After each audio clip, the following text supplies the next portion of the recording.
امت محمدیہ علی صاحبہ الصلاۃ والسلام، جس میں اللہ تعالیٰ کے فضل و کرم سے ہم سب شامل اور داخل ہیں، یہ وہ امت ہے جسے خیر امت کا لقب دیا گیا اور یہ اعلان کیا گیا کہ دنیا میں آنے والی تمام امتوں میں، تمام قوموں میں سب سے بہتر امت، سب سے افضل قوم اور امت محمدیہ ہے، جو دنیا میں آنے کے لحاظ سے سب سے بعد میں ہے، لیکن فضیلت کے اعتبار سے اس کا درجہ اور مقام سب سے اعلیٰ اور اونچا ہے۔ اس امت کو خیر امت کا جہاں لقب دیا گیا، وہاں ساتھ ہی میں کچھ چیزوں کا قرآن میں اعلان بھی فرمایا گیا ہے۔ کنتم خیر امت اخرجت للناس تأمرون بالمعروف وتنہون عن المنکر،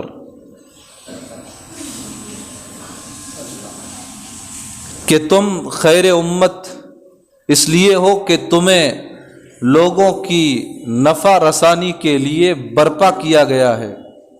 پیدا کیا گیا ہے۔ تم امر بالمعروف کا، نہی عن المنکر کا،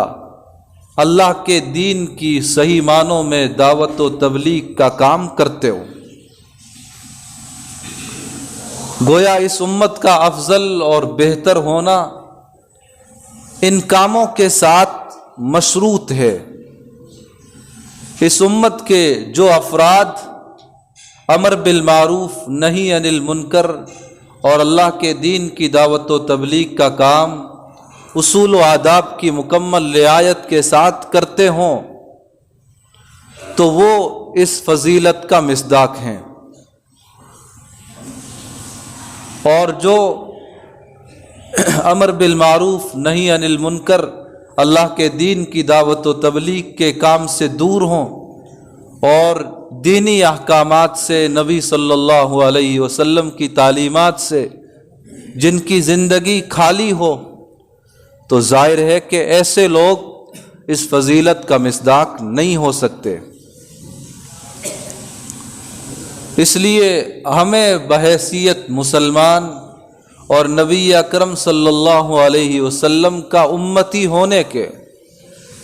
دعوت و تبلیغ کے کام کو، امر بالمعروف اور نہی عن المنکر کے کام کو اپنی زندگی کا بنیادی مشن بنانا چاہیے۔ نبی اکرم علیہ الصلاۃ والسلام نے آخری حج کے موقع پر، حجۃ الوداع کے موقع پر، اپنی امت کے ایک بہت بڑے مجمع کی موجودگی میں یہ اعلان فرمایا تھا کہ اے میرے صحابہ، قیامت کے روز تم سے میرے بارے میں یہ سوال کیا جائے گا کہ محمد پر اللہ رب العزت کی طرف سے جو کچھ نازل کیا گیا تھا، یعنی دین، محمد صلی اللہ علیہ وسلم نے تم لوگوں تک اسے پہنچا دیا تھا یا نہیں؟ یہ تم سے میرے بارے میں سوال ہوگا، تم کیا جواب دو گے؟ تو صحابہ کرام نے یک زبان ہو کر یہ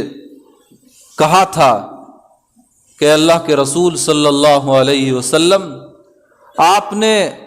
نہ صرف یہ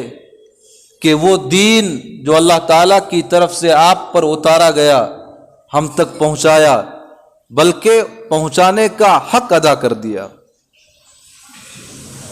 اللہ کے رسول صلی اللہ علیہ وسلم نے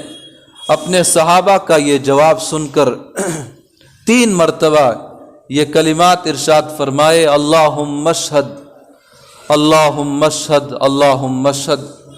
اے الہ العالمین، اے میرے پروردگار، میرے ان صحابہ کی اس بات پر آپ بھی گواہ بن جائیے۔ یہ بات آپ نے صحابہ کے اس جواب کے بعد 3 مرتبہ ارشاد فرمائی، اور پھر اس مجمع سے آپ نے یہ بھی فرمایا،